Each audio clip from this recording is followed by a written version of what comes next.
Hello friends, आज का हमारा टॉपिक है न्यूटन रेफरेंस मेथड। ठीक है, तो आज की इस वीडियो में न्यूटन रेफरेंस मेथड के ऊपर मैं इस एग्जांपल को आपको सॉल्व करके दिखाऊंगा कि कैसे इस एग्जांपल को मैं सॉल्व करता हूं bye using Newton Raphson method के थ्रू। ठीक है फ्रेंड, देखो इसमें इनिशियल रूट का वैल्यू आपको क्वेश्चन के अंदर दिया गया है। ठीक है, तो अब इसमें आपको इनिशियल रूट निकालने की ज़रूरत नहीं है, x0 की वैल्यू ऑलरेडी दिया गया है। ठीक है, प्रीवियस लेक्चर में मैं बताया हूँ कि x3 माइनस 3x प्लस 1 इस टाइप का अगर इक्वेशन होता है तो कैसे मैं इनिशियल रूट निकालता हूँ। ठीक है, तो मैं इनिशियल रूट निकालने के लिए मैं सबसे पहले क्या करता हूँ, एक बार मैं आप लोगों को यहाँ पे रिकॉल करा देता हूँ।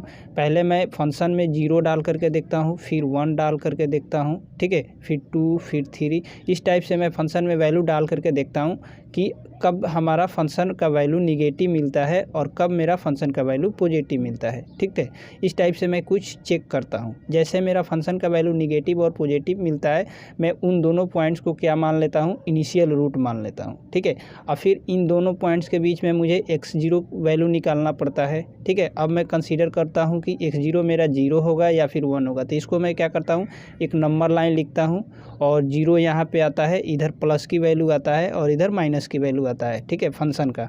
और फिर मैं चेक करता हूँ कि कौन सा जो वैल्यू है 0 के सबसे करीब है। ठीक है, जो वैल्यू 0 के सबसे नियरेस्ट होता है उस वैल्यू को मैं क्या मान लेता हूँ, अपना x0 मान लेता हूँ। जैसे मान लो यहाँ पे मैंने 0 रखा फंक्शन के अंदर, फंक्शन का वैल्यू मिल गया 4 जो कि माइनस में है। ठीक है, अब मान लो यहाँ फंक्शन के अंदर मैंने रखा 1, यहाँ पे फंक्शन का वैल्यू मिल गया 2। ठीक है, तो अब देखो 2 यहाँ पे होगा। ठीक है, और मान लो 4 यहाँ पे होगा। ठीक है, तो अब यहाँ पे देखो 0 के करीब में सबसे कौन सा वैल्यू है, तो आप देखो 0 के बाद है 2 सबसे नज़दीक है और 4 के पास अगर मैं जाता हूँ तो काफ़ी 4 दूर है 0 से। ठीक है, तो अब 2 जो है हमारा फंक्शन में क्या चीज़ रखने पर मिला है, 1 रखने पर मिला है। ठीक है, तो अब मैं यहाँ पे कंसीडर करता हूँ x0 इक्वल टू 1। ठीक है, अब मेरा बन जाता है इनिशियल रूट 1। ठीक है, इस टाइप से मैं आप लोगों को निकालने के लिए बताया हूँ कि किसी इक्वेशन का कैसे इनिशियल रूट निकालेंगे और कैसे x0 की वैल्यू निकालेंगे। ठीक है, जब आपको x0 की वैल्यू मिल जाता है उसके बाद आप फंक्शन में x0 का वैल्यू निकालते हो, जो कि आप ऑलरेडी ऊपर में निकाल चुके होते हो। उसके बाद आप f डैश की वैल्यू निकालते हो। ठीक है, f डैश 0 की वैल्यू निकालते हो और फिर आप क्या करते हो, इन दोनों वैल्यू को आप फार्मूले के अंदर रखते हो जो कि न्यूटन रेफरेंस मेथड का फार्मूला है, और उसके बाद अपना रूट निकालते हो और इटरेशन परफॉर्म करते हो। ठीक है, तो ये सभी जो कॉन्सेप्ट है मैं ऑलरेडी प्रीवियस लेक्चर के अंदर डिस्कस कर चुका हूँ और इन सभी कॉन्सेप्ट के ऊपर मैं एक एग्जांपल भी आप लोगों को करा दिया हूँ। ठीक है, तो आई होप आप लोगों ने मेरा ये प्रीवियस लेक्चर ज़रूर देखा होगा। नहीं देखे हैं तो प्लीज़ आप देख लेना, तब आप इस वीडियोस को देखना ताकि और बेटर तरीके से समझ में आए। ठीक है, इस वीडियो में मैं आप लोगों को अब डायरेक्ट बताऊंगा कि देखो इस क्वेश्चन में बोला गया है आपका इनिशियल जो रूट है 0.3 है, मतलब कि अब ये जो 0.3 है आपका x0 की वैल्यू बनेगा। ठीक है, तो अब तो मुझे ये सभी प्रोसेस करने की ज़रूरत नहीं है क्योंकि हमें डायरेक्टली x0 की वैल्यू दिया गया है क्वेश्चन के अंदर। ठीक है, तो कभी भी आपके क्वेश्चन आता है अपने पेपर के अंदर या फिर बुक्स के अंदर दिया गया है तो पहले एक बार क्वेश्चन को रीड आउट कर लेना ताकि आप लोगों को मालूम पड़ जाए कि क्वेश्चन के अंदर कौन कौन सी वैल्यू दिया गया है। ठीक है, जैसे ही आपको वैल्यू मिल जाएगा उसके बाद आसानी से आप अगला काम कर सकते हो और फार्मूले के अंदर वैल्यू रख सकते हो और उसके बाद इटरेशन को परफॉर्म कर सकते हो। ठीक है, तो find the real root of the equation इतना by using Newton Raphson method correct up to 2 decimal places. ठीक है, अब देखो मुझे 2 डेसिमल प्लेसेस तक मैच कराना है। मैं डेसिमल के बारे में आप लोगों को बताया हूँ कि डेसिमल जो यहाँ पे मान लो यहाँ पे दशमलव है, दशमलव के बाद 2 संख्या आपको मैच करवाना है रूट का। ठीक है, और कंपेयर करना है, देखना है कि हमारा 2 संख्या मैच हो रहा है कि नहीं। मैच हो जाएगा तो हम वहीं पर स्टॉप हो जाते हैं। ठीक है, तो जब 2 संख्या मैच कराना पड़ता है तो हम क्या करते हैं, 2 संख्या और एक्स्ट्रा हम ले करके चलते हैं। मतलब कि कैलकुलेशन जब मैं करता हूं तो 2 डिजिट और एक्स्ट्रा ऐड करके चलता हूं अपने कैलकुलेशन के अंदर ताकि मेरा जो रूट है जल्दी मिल पाए। ठीक है, ये सभी कॉन्सेप्ट मैं प्रीवियस लेक्चर के अंदर में बता चुका हूँ। ठीक है, तो अब डायरेक्ट मैं इस वीडियो में आपको क्वेश्चन सॉल्व कराऊंगा। ठीक है, देखो यहाँ पे लिखा है where initial root equal to 0.3, जो कि हमारा इनिशियल रूट क्वेश्चन के अंदर दिया गया है। ठीक है, तो अब चलता हूँ इसको सॉल्व करने। फ्रेंड, आप लोगों को इनिशियल रूट मिल गया है 0.3। ठीक है, अब इस 0.3 को आप लोग रखोगे फंक्शन के अंदर, ठीक है। तो सबसे पहले 0.3 फंक्शन के अंदर रखने से पहले आपको क्या करना है, इस फंक्शन का डिफरेंशिएशन निकाल लेना है, ठीक है। क्योंकि न्यूटन रैप्सन्स मेथड के अंदर जो फार्मूला है उसमें फंक्शन का वैल्यू मांगता है और फिर डिफरेंशिएशन का जो फंक्शन का वैल्यू है वो मांगता है, ठीक है। तो आपको दोनों वैल्यू कैलकुलेट करना है। तो सबसे पहले तो मेरा तो फंक्शन तो है मेरे पास और x0 की भी वैल्यू है, तब मैं फंक्शन का डिफरेंशिएशन निकालूंगा, ठीक है। डिफरेंशिएशन निकालने के लिए कैसे निकलता है, dx⁻³ ई वाला वैल्यू और माइनस है तो -3 इधर बाहर आएगा और dx/dx प्लस d1/dx, ठीक है। अब इसको जब आप डिफ्रेंशिएट करोगे तो आपको वैल्यू मिलता है f डैश का 3x² - 3, ठीक है। ये 11th का कॉन्सेप्ट है डिफ्रेंशिएशन, ठीक है। तो आप लोगों को नहीं पता है तो आप लोग एक बार 12th का जो 11th-12th में पढ़े वो डिफ्रेंशिएशन उसको एक बार देख लेना, ठीक है।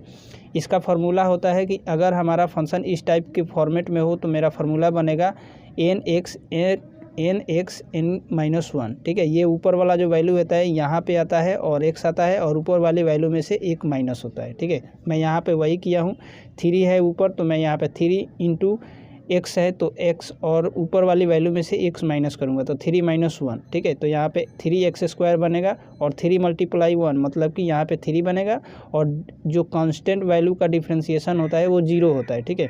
अब मैं 0 यहाँ पे ऐड करूँगा तो 0 ऐड करने पर कुछ भी नहीं मिलता है, तो यहाँ पे होगा फंक्शन डैश की वैल्यू 3x² - 3, है ना। यहाँ तक क्लियर है पॉइंट्स। अब मुझे फंक्शन का वैल्यू है पता और f डैश का वैल्यू है पता, ठीक है। मतलब कि मुझे फंक्शन पता है और f डैश पता है। अब मैं इसमें एक बार 0.3 इस फंक्शन के अंदर रखूँगा और एक बार 0.3 इस f डैश के अंदर रखूँगा, ठीक है। चलो मैं रखता हूँ, मैंने फंक्शन के अंदर रख दिया 0.3, मुझे वैल्यू मिल गया 0.127, ठीक है।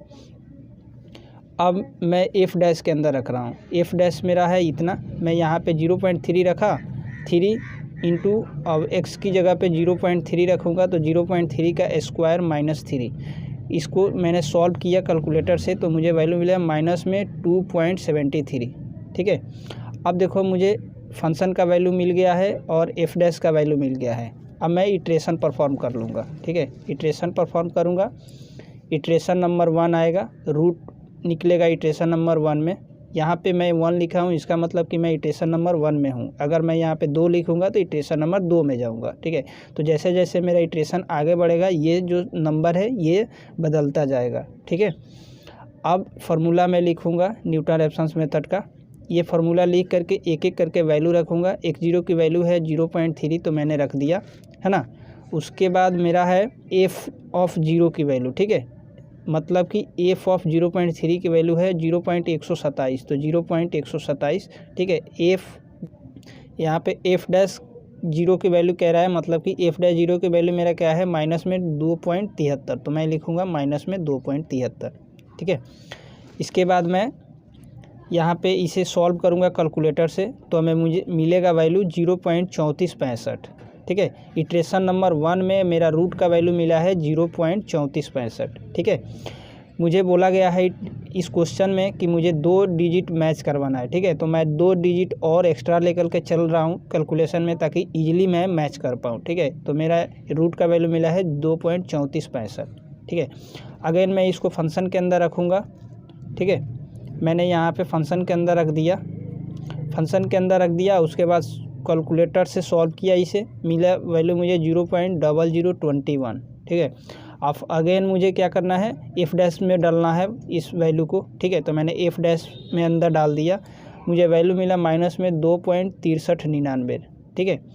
अब मुझे मिल गया है x1 का वैल्यू इतना है जो रूट का है और फंक्शन का वैल्यू है और f डैश का वैल्यू है, ठीक है। मुझे तीनों वैल्यू मिल गया है। अब मैं अगेन अगला इटरेशन परफॉर्म करूँगा, तो मैं करता हूँ फ्रेंड। मैं इटरेशन नंबर 2 परफॉर्म करूँगा, है ना। इसमें मैं रूट का वैल्यू अगेन निकालूँगा, तो यहाँ पे मैं 2 में हूँ तो मेरा यहाँ पे 2 आएगा इक्वल टू, और मैं यहाँ पे न्यूटन रैप्सन्स मेथड का फार्मूला लिखूँगा, ठीक है। फार्मूला लिखने के बाद एफ ऑफ x1 की वैल्यू कह रहा है तो मेरा है 0.0021, x1 की वैल्यू है मेरा 0.3465 और एफ डैश का वैल्यू है माइनस में 2.6399। ठीक है, इसको मुझे कैलकुलेटर से सॉल्व करना है। ठीक है, आपको भी सॉल्व करना है, ध्यान से करना है, कोई भी अंक मिसमैच नहीं हो। ठीक है, अगर थोड़ा सा भी इधर उधर आप करते हो तो आपका करेक्ट आंसर नहीं आएगा। ठीक है, इसको जब कैलकुलेटर से आप सॉल्व करते हो तो आपको वैल्यू मिलता है 0.3472। ठीक है, तो देखो यहाँ पे मेरा जो इटरेशन नंबर 2 में मेरा रूट का वैल्यू मिला है वो मिला है 0.3472, मतलब कि डेसिमल ये है और डेसिमल के बाद दो संख्या है 3 और 4। ठीक है, अब देखो इटरेशन नंबर 1 में, फ्रेंड इटरेशन नंबर 1 में देखो 0.3465 है। ठीक है, मतलब कि डेसिमल के बाद 3 और 4 यहाँ पर भी है इटरेशन नंबर 1 में मेरा रूट का वैल्यू।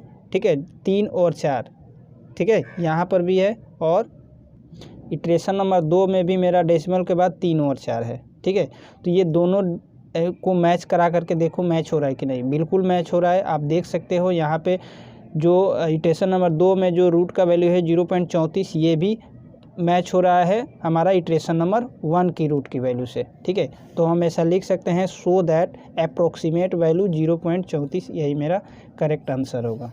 ठीक है, तो फ्रेंड इस टाइप से क्वेश्चन आपको सॉल्व करना है अगर आपके क्वेश्चन के अंदर रूट का वैल्यू दिया गया हो तो। ठीक है, आप देख सकते हो इस क्वेश्चन के अंदर ऑलरेडी रूट का वैल्यू दिया गया है। ठीक है, जो मेरा इनिशियल रूट है, तो ये जो ऐसे दिया रहेगा आपके क्वेश्चन के अंदर तो आपको इसको कंसीडर करना है x0 और यहीं से अपना कैलकुलेशन स्टार्ट करना है और आगे की तरफ इटरेशन परफॉर्म करना है। ठीक है, तो ये एक टाइप का मैं क्वेश्चन करा दिया। ठीक है, अब दूसरा क्वेश्चन आता है कि ये जो इक्वेशन होता है इस इक्वेशन का सबसे पहले आपको रियल रूट निकालना पड़ता है। ठीक है, इनिशियल रूट क्या होगा, तो इसके लिए निकालने के लिए आपको मैं बता चुका हूँ प्रीवियस लेक्चर के अंदर कि आपको फंक्शन में 1 0 2 3 इस टाइप से वैल्यू डाल करके देखना है और चेक करना है प्लस माइनस, और फिर आपको एक नंबर लाइन खींचना है। ठीक है, और नंबर लाइन खींच करके उसके बाद फंक्शन का वैल्यू चेक करना है कि कौन सा वैल्यू सबसे नज़दीक है 0 के। ठीक है, और जो वैल्यू फंक्शन का 0 के नज़दीक है उस वैल्यू से रिलेटेड जो आपने पॉइंट रखा होगा फंक्शन के अंदर वह पॉइंट आपका इनिशियल रूट होगा। ठीक है, मतलब कि वह पॉइंट आपका अब x0 की वैल्यू हो जाएगा। ठीक है, तो इस टाइप से करके आपको इनिशियल रूट निकालना है। ठीक है, तो मैं अभी तक आप लोगों को दोनों टाइप का क्वेश्चन सॉल्व करा दिया हूं और ये सभी वीडियो मेरे चैनल के ऊपर अवेलेबल है, तो आप लोग आसानी से मेरे वीडियोज़ को विजिट कर सकते हो और देख सकते हो। ठीक है, उम्मीद करता हूं आपको मेरा वीडियो बहुत अच्छा समझ में आ गया होगा और कोई भी इस वीडियो से रिलेटेड डाउट नहीं बचा होगा। ठीक है, फिर भी मैं मानता हूं कि अगर आप लोग के पास कोई डाउट्स है तो आप लोग कमेंट सेक्शन में कमेंट करके पूछ सकते हो। ठीक है, वीडियो समझ में आया हो तो आप हमारे वीडियोज़ को एक लाइक करिए, शेयर करिए, और चैनल पर फर्स्ट टाइम आए हैं तो चैनल को आप सब्सक्राइब करके रखिए। Thank you.